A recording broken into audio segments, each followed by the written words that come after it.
Assalamualaikum dan salam sejahtera. Topik yang akan saya bawa pada hari ini adalah hala tuju perkembangan pendidikan ketika era kemerdekaan dan pasca merdeka terhadap pembangunan negara.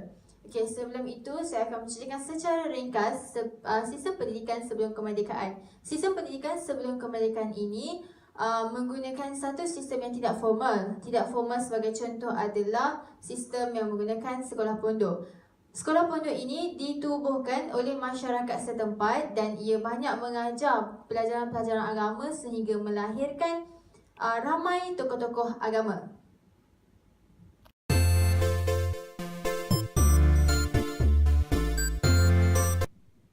Baiklah, jika dilihat daripada paparan, di sini saya ada senaraikan beberapa laporan, iaitu laporan Razak, laporan Rahman Talib, Akta Pendidikan, laporan Aminuddin Baki dan laporan Kabinet. Okey. Laporan Razak. Laporan Razak ini diwujudkan pada tahun 1956 dan laporan ini menekankan dua perkara, iaitu perpaduan kaum dan penghasilan tenaga kerja. Tujuan laporan ini diwujudkan adalah untuk menjadikan bahasa Melayu ini sebagai bahasa kebangsaan. Ia juga untuk memenuhi keperluan negara yang merdeka dan mengembangkan sistem pendidikan, juga melahirkan perpaduan antara kaum sebagai satu rumpun bangsa Melayu. Ia juga merapatkan jurang perbezaan antara kaum di tanah Melayu dan satu sistem pengurusan pendidikan yang lebih cekap dan berkesan telah diwujudkan.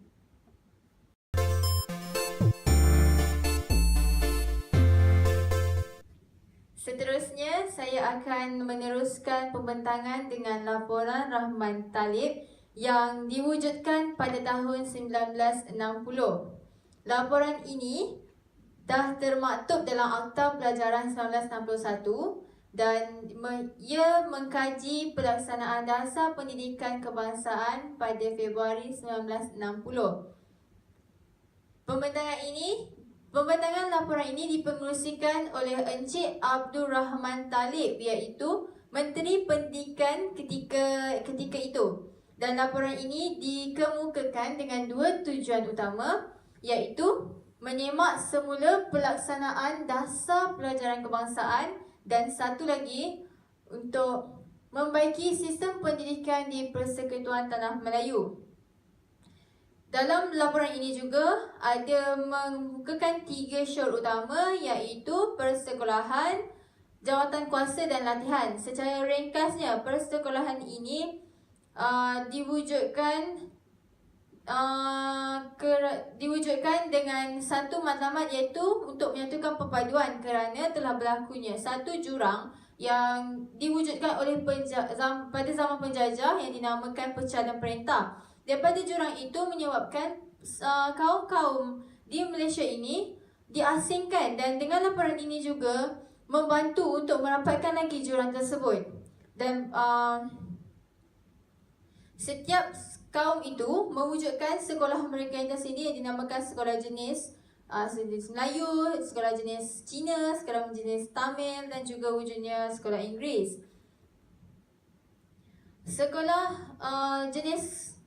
Sekolah jenis ini menggunakan bahasa pengantar, kurikulum, guru dan buku masing-masing. Sekolah Inggeris saja yang mengamalkan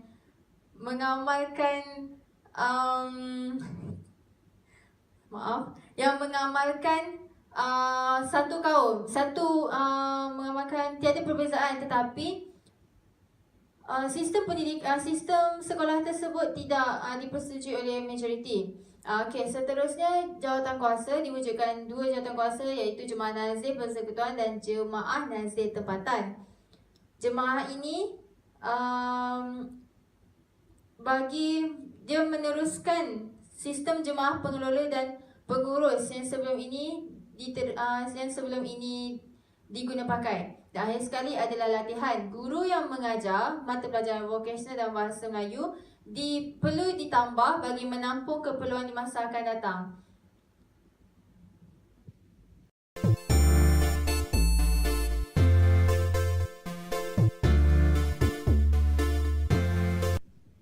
Okey, yang ketiganya, Akta Pendidikan pada tahun 1961. Akta Pendidikan ini diwujudkan bagi menyatupadukan kanak-kanak sekolah berbilang kaum dan menyediakan tenaga kerja bagi keperluan ekonomi.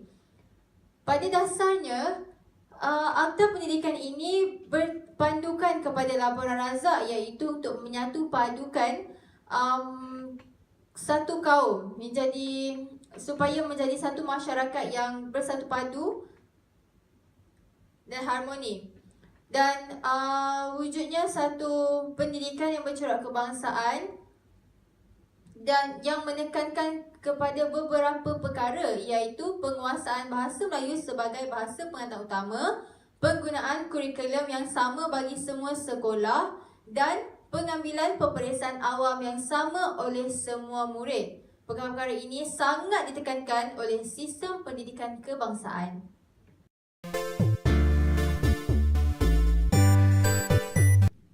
Okey, seterusnya, laporan Aminuddin Baki pada tahun 1964.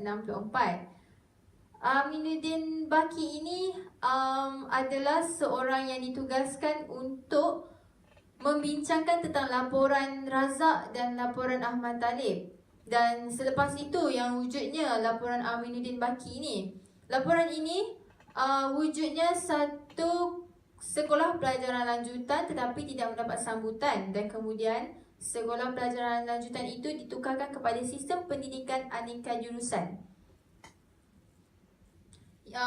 Bagi semua pelajar yang telah tamat pelajaran rendah selama 6 tahun, ditawarkan untuk melanjutkan pelajaran ke tingkatan 1 atau kelas peralihan selama 3 tahun lagi.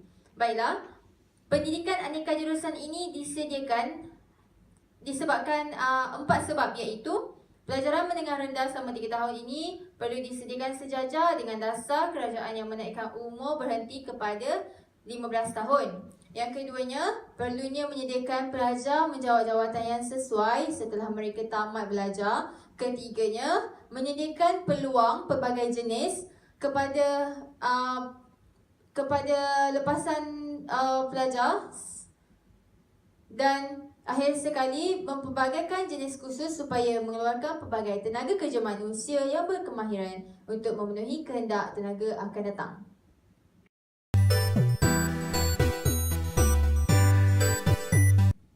Dan akhir sekali adalah laporan Kabinet pada tahun 1974. Laporan ini dipengerusikan oleh Datuk Seri Dr. Mahathir Mohamad, iaitu Menteri Pelajaran pada ketika itu. Ekoran daripada laporan ini, Kementerian Pelajaran melancarkan kurikulum baru sekolah rendah KBSR mulai tahun 1982 dan kurikulum bersepadu sekolah menengah KBSM pada tahun 1988 sebagai peringkat percubaan. Okey, di sini saya terangkan dua, iaitu dua sekolah rendah dan sekolah menengah. Sekolah rendah ini, menurut laporan ini, ia lebih tertumpu kepada bidang komunikasi, alam sekitar, perkembangan diri yang menekankan aspek 3M dan perkembangan bakat, membantu murid yang lemah serta mengadakan program penggayaan pengajaran pemulihan. Bagi sekolah menengah pula, sistem baru bagi mata pelajaran vokasional dan jurusan perdagangan akan dipertingkatkan. Akhir sekali, isinya adalah penekanan terhadap pendidikan asas 3M itu ialah membaca, menulis dan mengira. Juga turut diberi penekanan kepada pendidikan kerohanian, iaitu pendidikan agama dan moral, dan juga nilai-nilai disiplin yang diingini.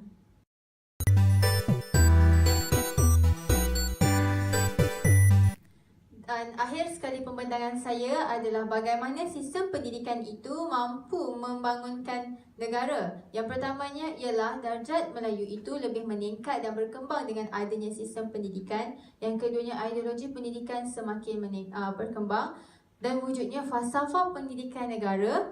Dan akhir sekali, dasar pendidikan kebangsaan yang berfokuskan kepada satu sistem pelajaran yang dapat memenuhi keperluan negara dan menggalakkan perkembangan kebudayaan, sosial, ekonomi dan politik. Sekian, terima kasih.